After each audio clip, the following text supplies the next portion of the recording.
श्री राधे आप सभी को। जैसा कि आप सभी को पता है कि आज उत्पन्ना एकादशी है और मैं अभी बताने वाली हूँ कथा कि आज के दिन इस एकादशी को उत्पन्ना एकादशी क्यों कहते हैं। पर बहुत ही शॉर्ट में बताऊँगी, ज़्यादा लंबा मैं नहीं बनाने वाली।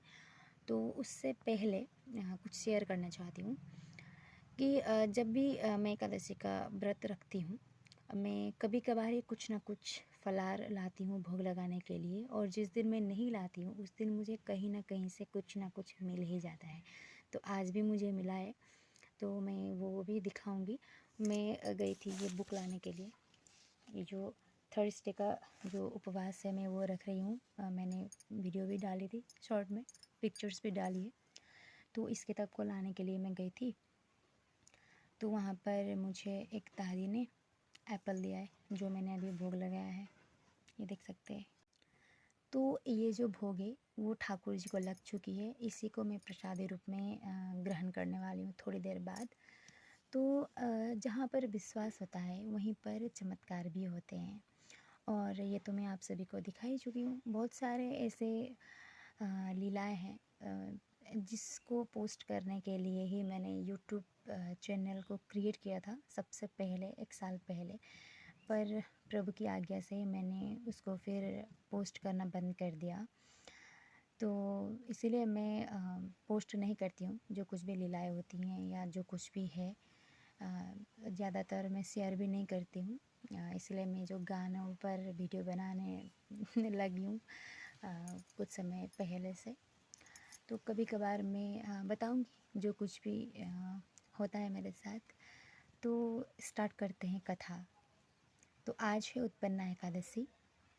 आज के दिन इस एकादशी को उत्पन्ना एकादशी क्यों कहते हैं, तो ये बात ये जो स्टोरी है ये पौराणिक है।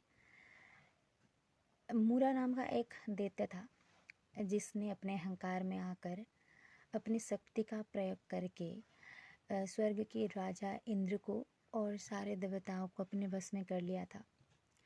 तब वो सभी ब्रह्मा जी के पास जाते हैं, तो ब्रह्मा जी असहाय होकर कहते हैं कि मैं कुछ नहीं कर सकता, हम सभी श्री हरि विष्णु के पास चलते हैं।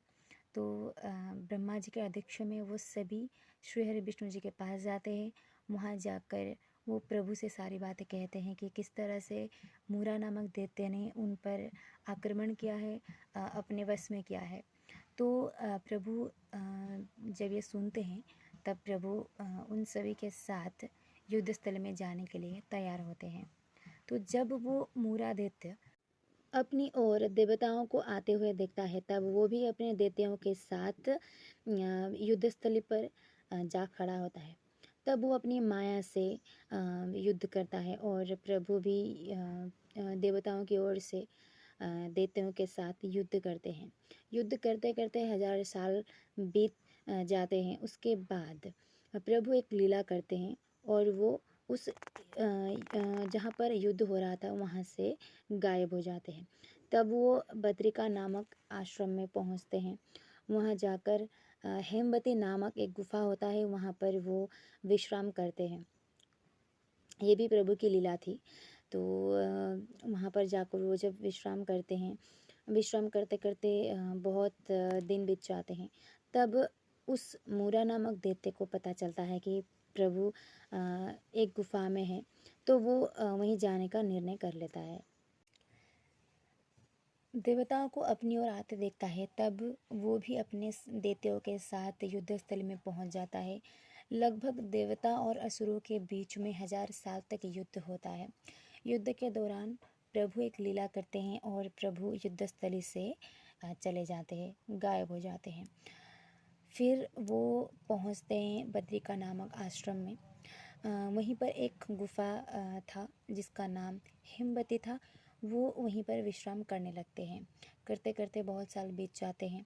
तब किसी तरह से मूरा जो दैत्य था उसको पता चलता है कि प्रभु उस गुफा में है। तब वो वहीं पर जाकर प्रभु के ऊपर आक्रमण करने के बारे में सोचता है। जब वो मूरा वहाँ पर पहुँचता है गुफा में, तब प्रभु के देह से एक देवी माँ प्रकट होती हैं, उत्पन्न होती हैं। वो जो उत्पन्न हुई थी देवी माँ, वो उस मुरा को वहाँ देखकर युद्ध के लिए ललकारती हैं।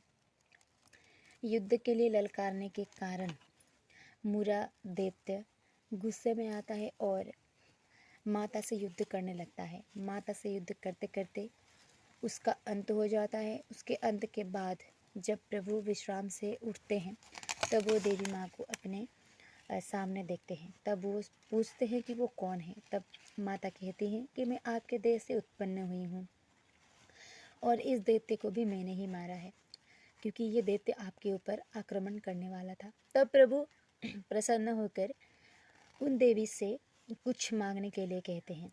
तब वो देवी माँ कहती हैं कि आज के दिन जो आपके साथ मेरी व्रत करेगा उसको आप मोक्ष प्रदान करिएगा और सभी सुख उन सभी को दीजिएगा। फिर प्रभु कहते हैं, कृष्ण पक्ष के 11वां दिन में आज आप उत्पन्न हुई हैं, इसीलिए आज के दिन उत्पन्ना एकादशी के नाम से जाना जाएगा। और जो भी भक्त आज के दिन उपवास रखेगा उसको मोक्ष की प्राप्ति होगी, साथ में धन वैभव की भी प्राप्ति होगी। तो ये थी उत्पन्ना एकादशी की कथा। आई होप आप सभी को पसंद आएगी। जो स्टोरी मैंने रिकॉर्डिंग करी थी वो मैंने घर में करी थी, अपने घर में, तो इसीलिए वो जो वॉइस है थोड़ी सी लो में सुनाई दे रही होगी, क्योंकि मैं घर में जब रिकॉर्डिंग करती हूँ तो थोड़ी लो में ही करती हूँ। और अभी मैं हूँ भाभी के घर में, यहाँ पर आई थी, कथा पढ़ने के लिए आई हूँ अभी। तो यहाँ पर मैं लाउडली ये रिकॉर्डिंग कर रही हूँ। तो आई होप कि कोई कष्ट ना हो सुनने के लिए वो कथा। आप सभी की मनोकामनाएं पूर्ण हो, आप सभी का दिन अच्छे से बीत जाए, यही है भगवान से प्रार्थना। श्री राधे सभी को।